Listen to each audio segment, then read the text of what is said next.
Ivan Toney got back to training earlier this week. Yeah. Expected to be available from January. How have you found the early signs of him in training?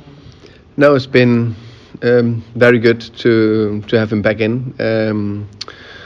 As I mentioned before, he had that hamstring injury in the final games of last season, and he's fully fit now, and that means that we got 4 months to focus on just improving him. We had the first meeting with him Monday, me and 3 or 4 key members of staff, and had a follow-up meeting yesterday. So because it's different to an injured player, it's a fully fit player that we can train with for 4 months. So we need to do it differently, and want to do it differently with a big focus on Ivan's development, and hopefully be part of him reaching the next level. I spoke to you just before the start of the season at your first press conference, and you spoke about players stepping up, in the absence of Ivan Toney. One of them was Mbermo that you spoke about. He scored 4 goals so far this season. How impressed have you been with him? Very impressed. I think Brian has been very good for us the last 4 seasons he's been here, and taking step and add layers every single season. And in the end of last season, I was thinking, this is a very good level, and he's carried that on. I think he's so complete. Is probably a big word, but he's developed so well in terms that he's a very good finisher. He runs in behind. He arrives in the box. It's good to go 1v1 and produce crosses. He works so hard. He links up well, and he's good in hold up play, the difficult balls. He's not losing the 50-50 balls. He's taking care of them. So he just needs to keep going, and he's a key player for us. Rico Henry unfortunately picked up an injury over the weekend to loss in Newcastle. Your reaction, because he's expected to be out for the rest of the season? Yeah, that's a big loss for us. A key player, no doubt about that. And mostly I feel for him. I think he's done so well. I think he started the season fantastic. I think he, in my opinion, I'm not the head coach for the national team of England, but in my opinion, he must be very close to be picked for the Euros. That's of course out of the question now. But unfortunately, it's part of football. We will find a solution and make sure we put 11 good players out there and a good team out there going forward. And this weekend you're facing Everton. You're opposite sides of the table. You're not a manager under pressure. I'm sure you've known managers over the years who are under pressure. How do they deal with such a situation when you've spoken to them? Yeah, it's a good question. If we speak about Sean Dyche, he's a very experienced manager. He's been in the game for years. I know Sean. I think he's a very good manager. I like him as a person. I think he's done a top job in his career. I'm pretty sure that he is aware that sooner rather than later get some points on the board, but he's not shaken. He believes in what he's doing. He's been very successful with it. I'm convinced that he finds a way. Obviously, I hope it'll be after this weekend. So we'll do everything we can to get 3 points. Yeah. You're still looking for your first home win. Towards the end of last season, you played Everton, shared the points. Does that play in your mind coming into the match? No. We last year we lost away 1-0, and in the start of the season we played 1-1 at home. Yeah. So anyway. Yeah, does it play in your mind knowing that you shared points in the past? No. What play in my mind is that I think every game in Premier League is so difficult. So difficult. So difficult to win a match. You just seen it. We played 5 games, 1-1, 3 draws. All 3 of them could have won. Not much, could tipped our way, we would have won.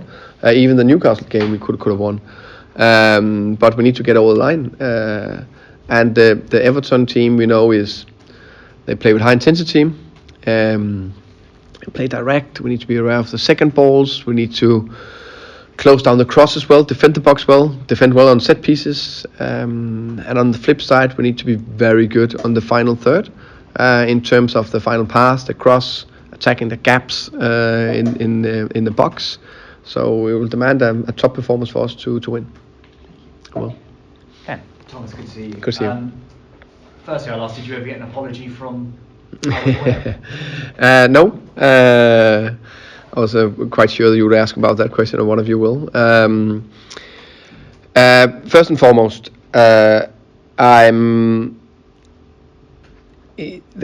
you guys that know me, then we in press conferences and after games, very rarely I complain about a ref decision. I think it's for various reasons. I felt that I had to raise the question after the game against Newcastle. Spoken to, it was not possible to get hold of Howard Webb this week for one reason or another. Spoke to John Moss from the PGMOL. Had a good conversation. Always have that. And what we want is that we raise the level and the consistency from the refs, and I think they're very big on that, and they're working very hard on that, and I think the level is going in the right direction. We just got this, let's say, key match situations from the game. We get that every week if it's correct on-field decision and if VAR got it. So they actually said it was incorrect. As I understood it, on-field decision. But the VAR was correct because it was not a clear and obvious error. So for me, it's just a frustrating thing that a very tight game where we did very well is decided by a borderline decision from the assistant referee. So, but hey, that happens. We move forward. They will learn, we will learn, and then here we go again. Can I ask a follow-up on Rico Henry and the support the football club will be giving him, I imagine, throughout his rehab? But these first few weeks are especially important, right? Very important. Very important. He's been in, of course, the last couple of days doing bits and pieces. Always try to strengthen the leg and the muscle around it, so we can do as much as possible before we get the operation. But of course, the support is important the next many months when he's out. Any other injuries ahead of this week? No. So I think last squad was Rick was out, and then Neil Mopai obviously is out because he's on loan from Everton. Turning back on to Everton and the pressure that Sean Dyche is under, winless in 5 league games. 5 league games, that's an awful lot nowadays, isn't it? Or certainly where the narrative of the game and the pressure that managers are put under all the time. Yeah.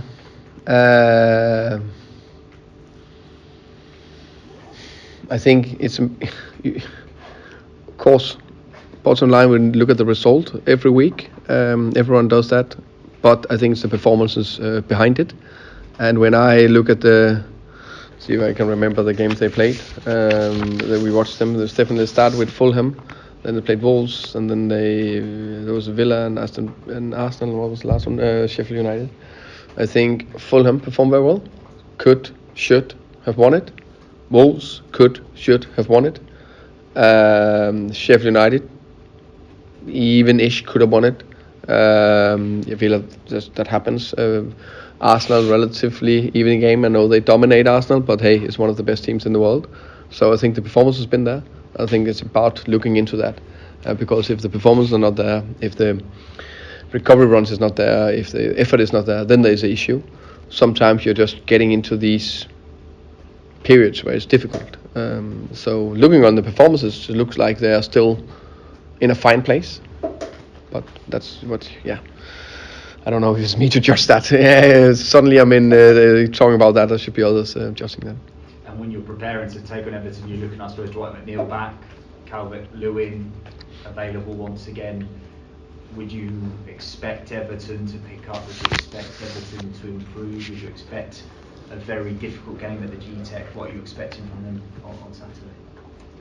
Say again. So the last bit you said. Would you expect them to pick up performance-wise ahead of the game this week? No, yeah. As I said, I think actually performance has been good. So I don't hope that they then suddenly find the back of the net because that's been clearly the issue. But they have produced good chances on set pieces, on crosses situations. Dwight McNeil is a good player. We all know Calvert-Lewin is a fantastic player. I think Beto, they got in the new striker, is good. And I think they have a very good midfield. So I think it's a team that will come and do everything they can to win. But we are I would say, on performance-wise, I think if you look at our performances, we should have had more points. But that's one thing. We need to look at ourselves and see what we can do to perform well. And we need to be on it in terms of the tempo in the game and quality movement patterns on the last third. Funny for myself, excellent appearance on TV earlier this week. Thank you. Don't give away all the secrets though. Was that the feeling when they were getting into the tactics and wanted to keep something back for the rest of the season? No, I think I think these days with the access everyone has to the overview cameras, and if you analyze well, you can see everything we do. If you analyze well, I think there's no secrets. Of course, there can be trickles or bits and pieces, but for me there should be no secrets. And I always believe in, if you tell about it, it's just another challenge. Then we need to find another way to open opponents or close them down or do something different. And everything is just developing or going in a ring and developing again. So, yeah. Thank you. Welcome, Phil. Thomas, go back to Rico, and obviously we wish him the best. Is he actually almost impossible to replace? Therefore, you have to think of a slightly different approach with the options that you have. Rico is a very good player. So 1-to-1, we don't have one to replace him. But when you take one player out, because every player are different, and then every player got their own personality and style, and that does something to the overall style of the team and the way we play. So of course the deep runs and the balls in behind for him can't be the same. But then other players will come into the team, change the dynamic slightly, and hopefully that could be as good or maybe better. You never know that. Of course, I picked Rico because I thought he was the best. But definitely the dynamic in the team will just change a tiny bit, I think. But the overall style should be the same. And in regards to the start that you've made, and it's been reflected, maybe no wins yet at home, but have been close in all those games and had opportunities in all those games. How much sometimes people look at patterns, or they try to look at patterns with results, but as you say, without the performances. So how much do you and your players and coaching staff have to look at maybe the individual elements that led to the results, rather than the fact that it's DDD rather than WWW? I think it's a combination of the team performance and the principles and all what we do, and all that. I think we've done enough to easily win 2 of the 3 home games, if not all 3, if a little bit more went our way. And then we constantly look on the relationship between the players or the individual player. What is it that he could have done better, or we could have done better to improve it? And I think actually in the home games thing is about that we actually could have defended better in all 3 games. That could have given us the win. Of course, we've also scored a goal more. Definitely one of the games we could have done that. So yeah, I think we're doing a lot of things right. We need to keep doing that, and hopefully do a little bit more of even more better offensively and even better defensively, so the gap is bigger. Juxtaposing Brentford with Everton, obviously Everton, again, there's this whole what's happening with the ownership and what's happening with investment, as opposed to the experience you've had here at Brentford, which is stability. As a head coach, stability in the background, stability with ownership. I mean, that's actually, people talk about stability with coaching, But surely stability of the club as a whole is a key element to success. Yeah, everything is linked. So, let's say there's stability with me. Been here for a long time. Same with the staff, a lot of the players, and then we change the owner tomorrow. That will be a little bit shaken. Hopefully, the foundation will be good, but you need to create new relationship. You need to maybe work a little bit different. You never know. So there's definitely something in that. I think that stability overall is the ownership, the leadership, or whatever you call it, sports director, chairman, whatever, how the construction are in the current club, linked down to the sport department, or the football department, and that's where it's such a strength for us. It's so aligned. I had Matthew in for lunch at the training ground Tuesday. Can't remember Tuesday. Yeah. Just turned up, of course, watched training, and we had a good lunch, like just informal, speaking to people, just coming in, and that's a big privilege. And finally, for me, I know obviously your focus is on Marcus, your goalkeeper. You've been pleased to see David get a couple of starts now for Arsenal, get a couple of clean sheets. Yeah, of course. Texted him after the Everton game. I'm very pleased to see his performance. I was not surprised that he played and started. And I think it's first and foremost big credit to David. It's him. It's all his hard work he's done in over the years that he's now playing for Arsenal. I hope also we had a little bit of influence there as a club, coaching staff, and of course the Manu, our goalkeeper coach, for the last 3 years. So pleased with that, and also we want to grow and we want to be very good, but also think it's a fantastic story now we can sell to a top 6 club in Premier League, maybe a top 3 club, and they come in and they play. I think that's a big credit to what we do. Thank you. Anything else before we go under embargo, Jay? Yeah, just a couple from me, if that's okay. Good to see you again, Thomas. Like a gentleman at the front said, it was good to watch you on Monday Night Football on Monday. Thank you. Just quickly, do you know when Rico's going to have the surgery on his? I think it's Wednesday. Wednesday. And I know you just mentioned that you had lunch with Matthew on Tuesday. How often does that happen? Is that something that's quite regular? Or? It's I think he's coming into the club maybe once a month or something like that. Maybe more often. Some days, it's in different spells, but yeah, often speak to him either on the phone or texting. So he's active in the best possible way you can think of. Just wanted to check in on Christopher Iron and Nickel Damsgaard. I know they were out of the last game with minor injuries. Yep. What's the latest with them? Christopher, fully fit, available for tomorrow. Dams have still this little bit of niggling going on, so maybe available, maybe not. We are still testing. I still don't think you said what is the actual issue with Nickel. That's because we are a little bit in doubt what is exactly the thing that's causing the issue. Okay, no, I appreciate that. Yeah. I know the decision on Saturday was mentioned a minute ago. You said about key match situations, so is that something you get sent every week? Yeah. I think all clubs does that. So which I think to highlight the decision. No, sorry, to highlight what is behind the decision for the refs. So we get it described better.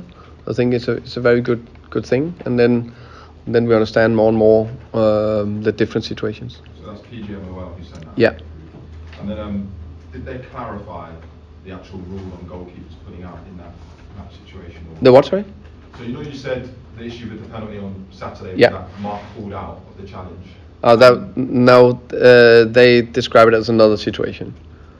They didn't compare it as that situation, so they just describe it as another situation. Yeah. Brilliant. That's all I need to know. Yeah. Okay.